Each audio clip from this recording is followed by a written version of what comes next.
नमस्कार दोस्तों, मैं संजय कुशवाहा स्वागत करता हूं आपका अपने YouTube चैनल सेलेक्टिव लर्निंग अड्डा पर। आज हम क्लास 10th का चैप्टर फर्स्ट यूक्लिड विभाजन प्रमेयिका को पढ़ेंगे और इसके अंदर क्या क्या चीज़ें हैं इसके बारे में डिस्कशन करते हैं। चलिए स्टार्ट करते हैं। पहला आपका जो टॉपिक है वो है यूक्लिड विभाजन प्रमेयिका। सबसे पहले समझ लीजिए यूक्लिड कौन थे। ये एक गणितज्ञ थे जिन्होंने विभाजन यानी कि विभाजन से संबंधित या विभाज्य से संबंधित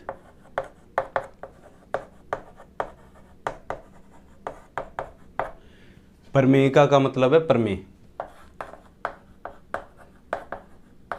यानी कि जो यूक्लिड थे उन्होंने विभाज्य से संबंधित एक प्रमेय दी थी जिसे हम लोग बोलते हैं यूक्लिड विभाजन प्रमेयिका।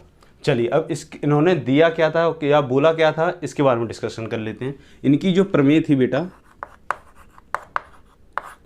वो क्या थी, यदि किन्हीं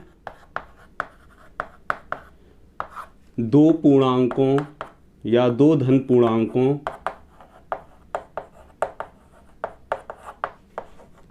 ए बी दिए हों तो R और Q दो ऐसे पूर्णांक वो भी कैसे अद्वितीय होंगे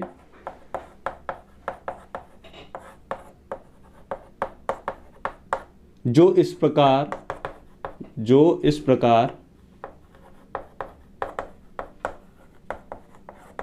प्रदर्शित हैं।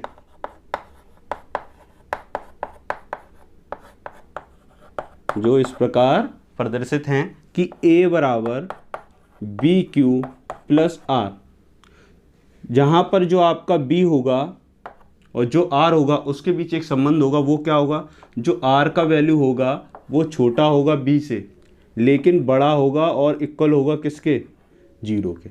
अब ये कहानी आती है कि भाई ये A B Q R ये है क्या चीज़ें, तो इसके बारे में डिस्कशन कर लेते हैं। मैं आपसे बोलूँ ये विभाजन से या विभाज्य संबंधित प्रमेय है, तो पहले मैं विभाज्य देख लूँ यानी कि भाग देख लूँ। तो भाग के लिए हम इसको देख लेते हैं। ये आपका क्या होता है, भाजक, ये आपका होता है भाज्य और ये आपका होता है भागफल और ये आपका होता है शेषफल।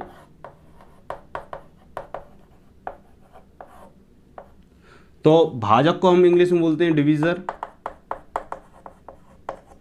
भाज्य को बोलते हैं डिविडेंड, भागफल को बोलते हैं कोसेंट और शेषफल को बोलते हैं रिमाइंडर। इन सभी के अगर मैं फॉर्मूले नोट कर लूँ या फॉर्मूला आपने सुना होगा वो क्या होता है, भाज्य बराबर भाजक गुणा भागफल प्लस शेषफल। ये आपकी यही क्या है, यूक्लिड विभाजन प्रमेयिका। अब इसका फर्स्ट लेटर उठा लेते हैं। देखो इसका क्या है, डी। भाजक का क्या है, इसका भी डी है और भागफल का क्या है, क्यू है, शेषफल का क्या है, आर। सभी आपके डिफरेंट लेटर हैं केवल इस डी को और इस डी को छोड़ के। तो इनमें कंफ्यूजन ना हो इसलिए इसको हमने दो अलग अलग अल्फ़ाबेट के लेटर्स मान लिए। इसको बोल दिया है हमने ए, इसको बोल दिया है बी और इसको बोल दिया है आर।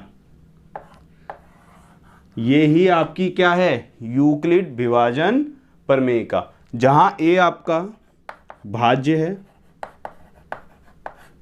बी आपका भाजक है और Q आपका भागफल है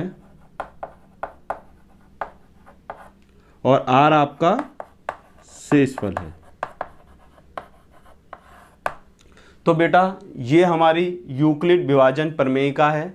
अब इसको आप एक बार नोट कर लीजिए। चलिए दोस्तों, अब यूक्लिड विभाजन प्रमेयिका हमने समझ ली। अब उस पर आधारित हम एक कोई प्रश्न करते हैं, उसके बाद हम उसका सॉल्यूशन करेंगे। चलिए हमारा प्रश्न क्या है, क्वेश्चन क्या है, दिखाइए कि प्रत्येक धनात्मक विषम संख्या को 4q+1, 4q+3 के रूप में लिखा जा सकता है। चलिए, तो पहले मैं इसको आपको समझा दूं। इस तरह के जितने भी क्वेश्चन होंगे सभी आपके यूक्लिड विभाजन प्रमेयिका के द्वारा होंगे।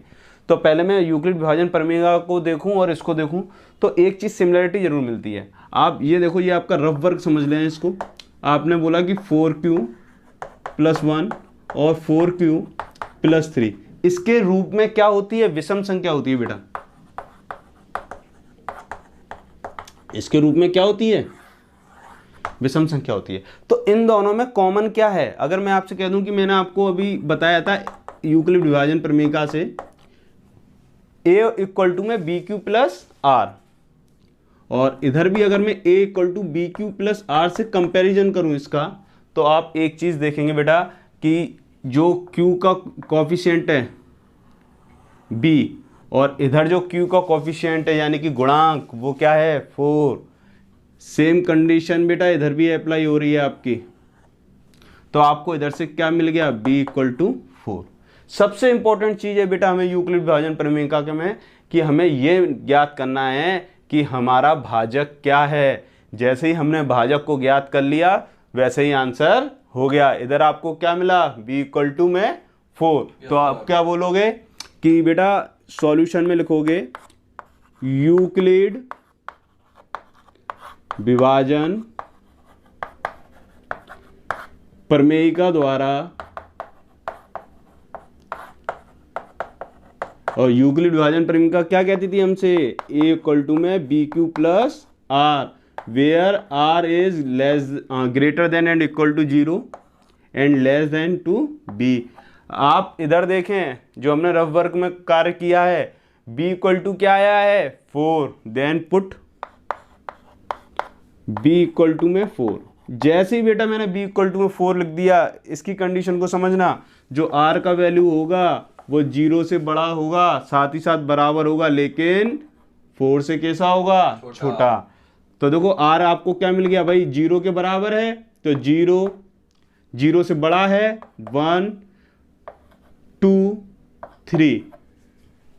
तो जो 4 से छोटा आपका धनात्मक पूर्णांक है वो क्या है? 3। और आपसे देखो इधर क्या बोला? प्रत्येक धनात्मक संख्या है, तो धनात्मक ही हम इसको लेंगे। चलिए आगे चलते हैं। तो मैं एक क्राइटेरिया बनाता हूं बेटा। जितने मेरे पास r आए हैं उन r के लिए उतने ब्लॉक हम बना लेंगे। कितने आए हैं? 1 2 3 एंड 4। तो मैंने देखो एक ब्लॉक इधर बनाया, 1 2 3 एंड 4। एक लाइन ड्रॉ करनी है हमें। इधर हम रखेंगे a इक्वल टू में जो bq+r था, तो उसमें आप रखो b इक्वल टू में 4 और r इक्वल टू में 0। b इक्वल टू में 4, r इक्वल टू में 0। फिर a इक्वल टू में bq+r लिखा। इधर भी आप b और r का वैल्यू पुट करो। b इक्वल टू तो 4 ही रहेगा, लेकिन 0 को हम ले चुके हैं इसलिए इसको कैंसिल आउट किया। तो r इक्वल टू क्या हो गया बेटा? 1। देन r इक्वल टू में 1। फिर दोबारा से a इक्वल टू में bq+r where b equal to में 4 रहेगा, और r इक्वल टू में हम 1 को ले चुके हैं, अब क्या बचा? 2। एंड फिर दोबारा a इक्वल टू में bq+r, इधर लिख दो b इक्वल टू में 4 एंड r इक्वल टू में 3। क्लियर है ना?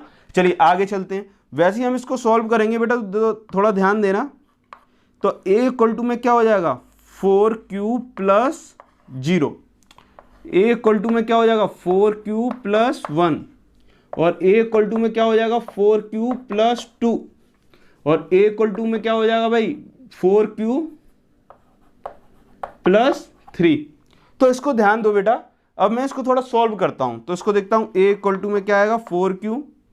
a इक्वल टू में क्या आएगा? 4q+1। और a इक्वल टू में आपको 4q+2 और a इक्वल टू में 4q+3 जो आपका चल रहा था। केवल इधर 0 को हमने क्या किया? सॉल्व किया और कुछ नहीं किया। अब हमारे पास धनात्मक तो हो गया, अब वो क्या कह रहा है? विषम संख्या। अब विषम संख्या कौन सी होती है बेटा? विषम संख्या वह संख्या होती है, वह संख्या जिसमें 2 से भाग नहीं जाता है। तो बेटा विषम संख्या क्या होंगी? जिसमें 2 से भाग नहीं जाता है। तो अब हम विषम संख्या जानने के लिए, पहचानने के लिए क्या करेंगे? केवल 2 से भाग देंगे, ठीक है ना। चलिए इधर देखते हैं, क्या ये 2 से विभाज्य है? बिल्कुल है। आप 2 से इसको काट सकते हो कितनी बार? 2 बार। तो इसलिए ये आपका क्या हो गया? सम संख्या।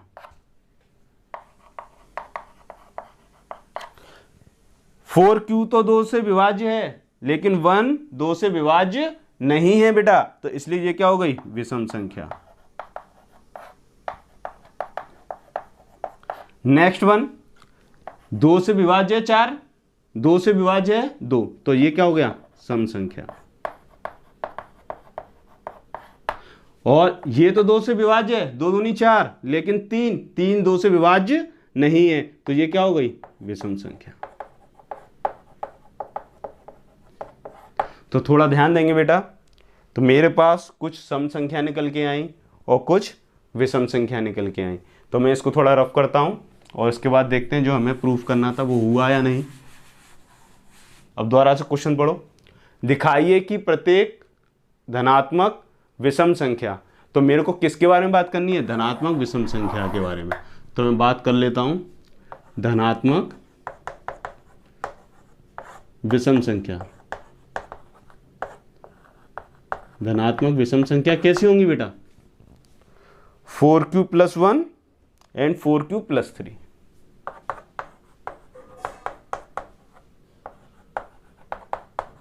यही आपको सिद्ध करना था कि धनात्मक विषम संख्या को 4q + 1 और 4q + 3 के रूप में लिखा जा सकता है। It is your answer, hence proved. आशा करता हूं बेटा कि आप लोगों को समझ में आया होगा, ठीक है ना।